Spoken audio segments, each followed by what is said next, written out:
Hello, কোথায়? Cactus হ্যাঁ, বানানোর পিছন দিকে মন্ডসোনা ফ্যাক্টরি। কন্টেনারে কি জানি না, জানতেও চাই না। শিপটা এখানে আসবে।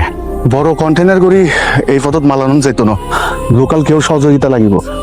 মৌলবী সাহেব তুই হবে 10 লাখ টাকা দিব, আমার একটা কাজ করে দেন। ইয়াম শিপের তুন অজ্ঞ কন্টেনার লই লরিতে তুলি দেওয়ান পরিবদে। শিপ এখানে 6 ঘন্টার জন্য থাকবে। ঠিক আছে খাইলু।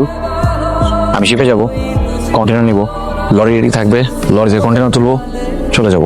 ঠিক আছে, ওই তো যেটা আপনার সাথে কথা ছিল 50% এখন, হ্যাঁ 50% যাওয়ার পরে। কন্টেনারের মধ্যে কি আছে হই দেয় ইয়োবা না? যোগার কথা আমি কখনোই বলিনি। দাঁড়িয়ে আছে, ট্যাক্স ফাঁকি দিয়ে যাচ্ছে। এটা কেন?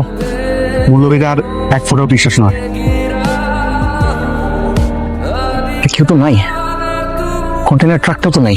মৌলভী সাহেব, মৌলভী সাহেব, এই যে হাত উপরে আমার, গুলি করেন না।